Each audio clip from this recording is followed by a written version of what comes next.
নমস্কার বন্ধুরা, ঘরোয়া রেসিপি কিচেনে আপনাদের স্বাগত জানাই। আশা করি আপনারা সকলেই ভালো আছেন। আজ আপনাদের সামনে পরমান্নভোগ রেসিপি নিয়ে হাজির হয়েছি। আমি আমার ঠাকুরের কাছে কিভাবে পরমান্নভোগ দিই সেটাই আজকে আপনাদের সাথে শেয়ার করব। তাহলে চলুন বন্ধুরা, দেখে নেওয়া যাক আমি এই পরমান্নভোগ রেসিপিটি কিভাবে তৈরি করলাম। দেখুন, পরমান্ন তৈরি করার জন্য আমি এখানে একটা পেতলের কড়াই বসিয়ে দিয়েছি। এবার আমি একটু দুধ দিয়ে দিচ্ছি।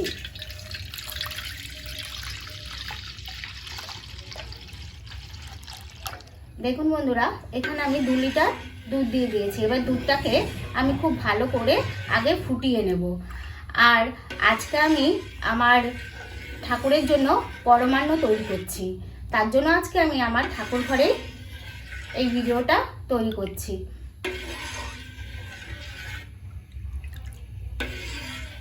দেখুন, এখানে আমি 150 গ্রাম গোবিন্দভোগ চাল নিয়ে নিয়েছি। আর চালটা না আমি ভালো করে একটু মুছে নিয়েছি, কারণ এই চালটা কিন্তু আমি ধোবো না। এবার এর মধ্যে আমি একটু ঘি দিয়ে দিচ্ছি। ঘি দিয়ে দুধটা যখন ফোটাবো ততক্ষণ আমি ঘি দিয়ে চালটা মাখিয়ে রাখছি।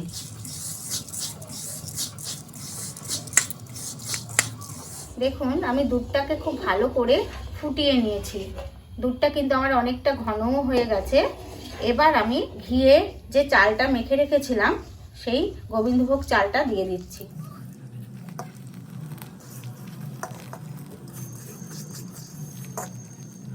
দেখুন, এবার আমি গোবিন্দভোগ চালটা দিয়ে দিয়েছি।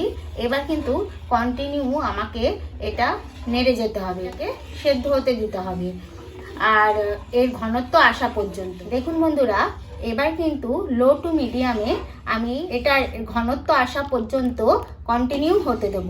আর এটাকে কিন্তু আমার একটু বাদে বাদেই নেড়ে যেতে হবে, তা না হলে কিন্তু এই নিচে লেগে যাওয়ার ভয় থাকবে। সবসময় পরমান্নতে খেয়াল রাখতে হবে যেন নিচে লেগে না যায়। দেখুন, এখানে আমি 50 গ্রাম খোয়া ক্ষীর গ্রেট করে নিয়েছি। আর এখানে আমি ওই 150 গ্রাম চালের জন্য এখানে 400 গ্রাম একটা খেজুরের পাটালি নিয়ে নিয়েছি। এবার এটাকেও আমি একটু গ্রেট করে নেব গ্রেটারের সাহায্যে।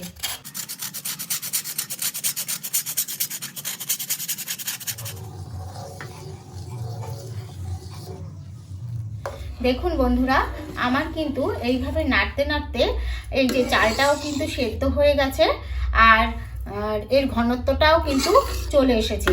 এবার আমি এটাকে একটু নিচে নামিয়ে নিচ্ছি পরমান্নটাকে। এবার আমি একটা পাত্র বসিয়ে দিয়েছি। বসিয়ে এর মধ্যে আমি একটু ঘি দিয়ে দিচ্ছি। এবার ঘিটা দেওয়ার পর এখানে আমি কতগুলো কাজু আর কিশমিশ নিয়ে নিয়েছি। এটা আমি একটু সামান্য এর সঙ্গে ভেজে নেব।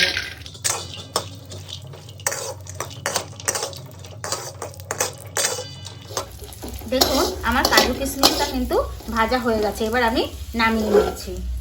নামিয়ে নিয়ে এবার আমি এই পরমান্নর পাত্রটা বসিয়ে দিলাম। এবার আমি ভেজে রাখা কাজু কিশমিশগুলো এর সঙ্গে দিয়ে দিলাম।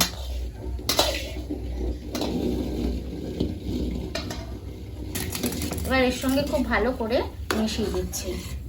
আর সাথে আমি এবার গুড়টাও যে গ্রেট করে রেখেছিলাম সেই গুড়টাও দিয়ে দেবো। দেখুন বন্ধুরা, কাজু কিশমিশটা কিন্তু দিয়ে আমি এই যে ভালোভাবে মিশিয়ে দিয়েছি।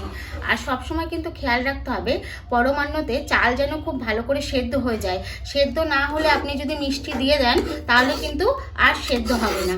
এই জন্য দেখুন আমার চালটা কিন্তু একদম ভালোভাবে সেদ্ধ হয়ে গেছে। এবার আমি সাথে গ্রেট করে নিয়েছিলাম গুড়টা দিয়ে দিচ্ছি। আর গুড়টা দেওয়ার সময় কিন্তু গ্যাসের ফ্লেমটা লোতে রাখবেন, তা না হলে গুড়টা দেওয়ার পর কিন্তু ফেটে যাওয়ার ভয় থাকবে। আমি কিন্তু এখন গ্যাসের ফ্লেমটা একদম লোতে রেখে দিয়েছি। এবার আমি খুব ভালো করে এর সাথে মিশিয়ে নেব। দেখুন বন্ধুরা, আমি গুড়টা দিয়ে কিন্তু এই যে ভালোভাবে মিশিয়ে নিয়েছি। আর তখন দেখেছিলেন যে পরমান্নটা কতটা ঘন হয়ে গেছিল। গুড়টা দেওয়ার পর কিন্তু দেখুন একদম ঠিকঠাক চলে এসেছে। আর গুড় সবসময় মিষ্টি দিলে পরে কিন্তু একটু পাতলা হয়ে যায়। এবার আমি যে খোয়া ক্ষীরটা গ্রেট করে রেখেছিলাম এই খোয়া ক্ষীরটাও দিয়ে দিচ্ছি। এবার খোয়া ক্ষীরটা দিয়েও খুব ভালো করে মিশিয়ে নেব। আর একটু 2 থেকে 3 মিনিট এটা ফুটে উঠলেই কিন্তু আমার পরমান্নটা রেডি হয়ে যাবে। দেখুন বন্ধুরা, আমার কিন্তু পরমান্নটা সম্পূর্ণভাবে রেডি হয়ে গেছে।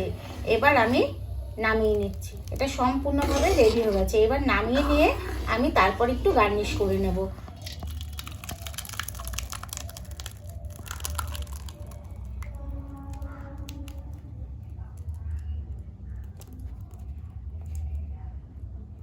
এবার গার্নিশ করার জন্য আমি ওপর দিয়ে খোয়া ক্ষীরটা, গ্রেট করা খোয়া ক্ষীরটা দিয়ে দিচ্ছি। তাহলে বন্ধুরা একবার এইভাবে পরমান্ন ভোগ তৈরি করে দেখবেন।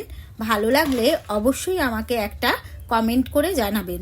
আমার ভিডিওতে একটা লাইক দেবেন, সবার সাথে শেয়ার করবেন।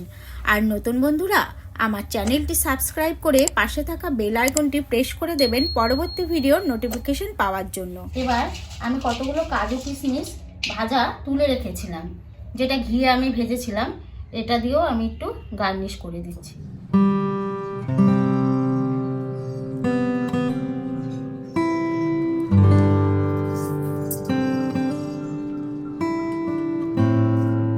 আমি আমার ঠাকুরের কাছে পরমান্ন ভোগ নিবেদন করে দিয়েছি।